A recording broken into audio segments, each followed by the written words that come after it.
Yo ho! Yo ho! Yodelay hee ho! Yo ho! Hey, we're here at the Lumberjack World Championships. We made it. Thanks to Mark and Trish from Keep Your Daydream. They had been here a couple of years back and it looked like so much fun. We switched around part of our vacation to make sure we could attend this year's championships. So they're getting ready to get started. Everybody's getting seated and we are so excited to be here. There's going to be a lot of different events going on at the same time, so we're really excited to see what's in store and actually see what all this The hubbub's lumberjacking is about. Yeah. Clean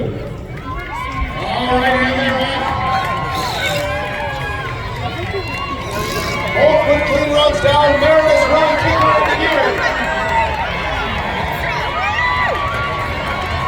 Excellent run by Meredith. Okay, folks, pick up the team and help them out. 3 inches away, turn away behind the orders, and look for 2 well down the reference. There's this ready match. 2 balls to 2, whoever gets this goes and moving on.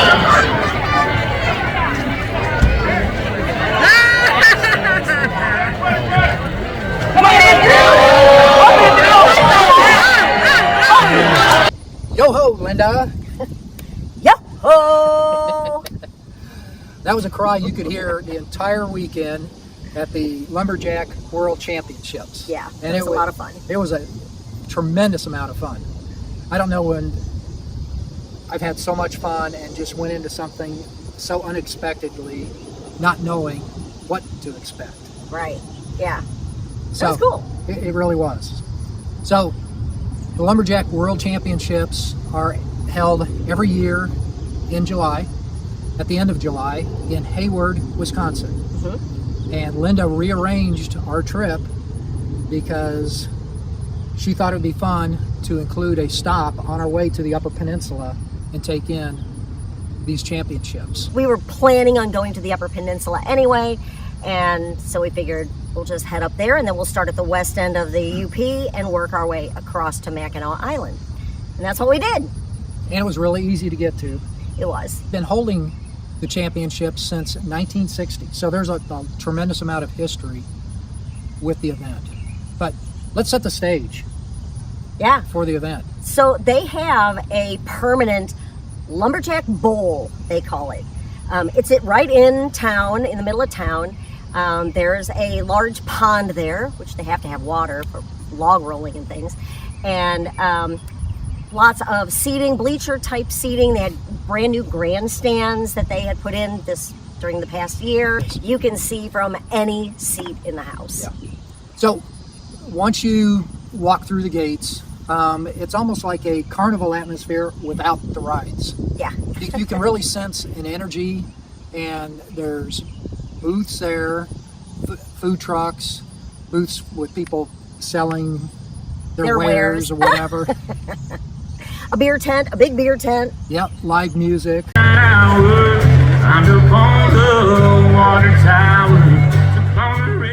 They had a blow up, this huge pool blow up thing, and they had a log in there so you could try your feet at log rolling. We didn't try it. Not like Trish. Yeah, I don't feel quite that agile, so I'm not going to embarrass myself. Yeah, I'm too old. I'm not doing that. I could break a hip or something. But the cool thing is, it's really very family friendly. You saw kids of all ages and people just really enjoying themselves. Yeah. So there's contestants from 4 different countries: the U.S., Canada, Australia, and Japan. The majority of contestants were, I think, from that upper Wisconsin area. They practice, they train there during 3/4 of the year when they can, before the snow comes in. So a lot of friendly faces there that they know. Everybody, the town comes out to support their friends and family who are competing.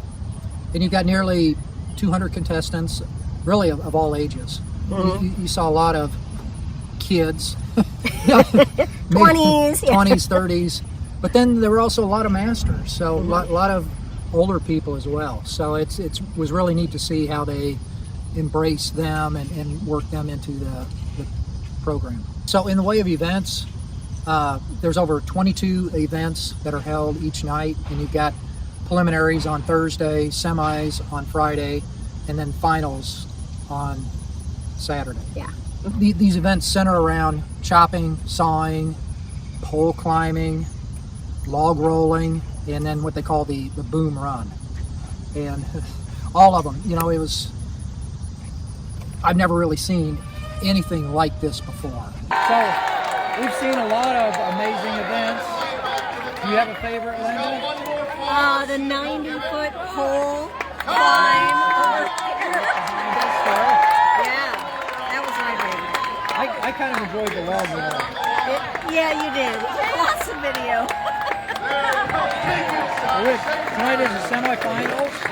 Tomorrow night is the finals. We'll be here. We're looking forward to that. My attention was held really the entire night because it was just so much fun. I think a lot of that has to do with the announcers as well.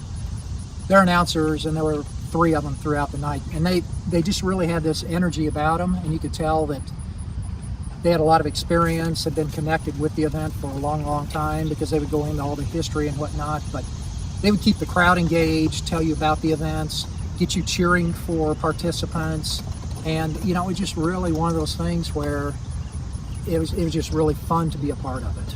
Yeah, and ESPN was there. Yeah, so With the drone. Yeah, there was a drone each night. For me, another exciting part of this weekend is that they had a 5K race.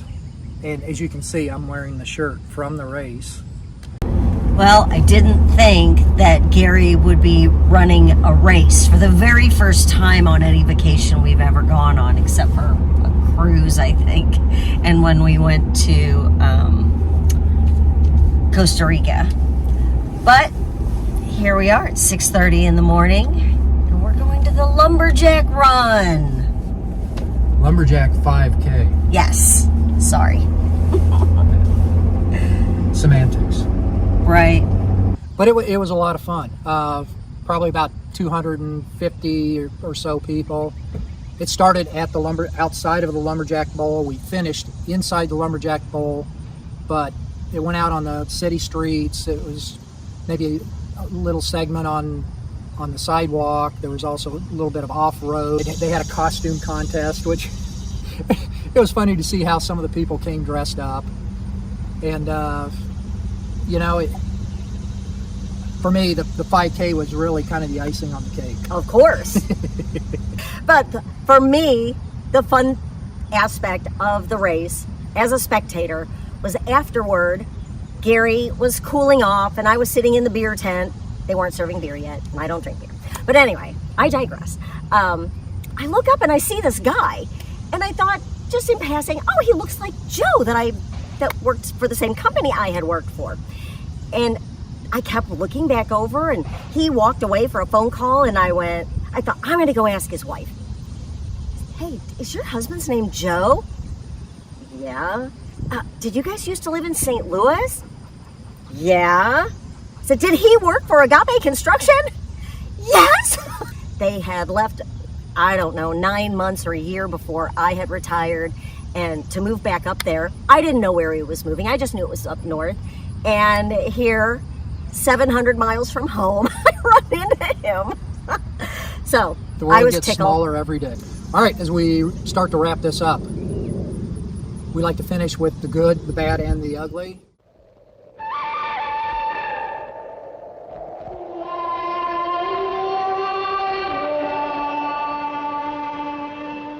And from my perspective, I have to say everything was good. There was really no bad and no ugly. It was just really a delightful weekend. We do first begin, and D is for danger we oft times are in. So merry, so merry, so merry are we, no mortal on earth is. Yeah, all good. It was. I think because it was family friendly, and you know, everybody was just so supportive of the contestants. We had an absolute blast. If you're in the neighborhood of Minneapolis, Duluth, anywhere that's close to Hayward, and it's the end of July, book a ticket and attend. You won't regret it. We hope you've enjoyed this video. We hope that some of our excitement and just our experiences, you've been able to see just how much we enjoyed it, and we look forward to sharing more videos with you. So we're going to sign off for now. Be safe, and we'll see you on the next video. Bye! Yo ho!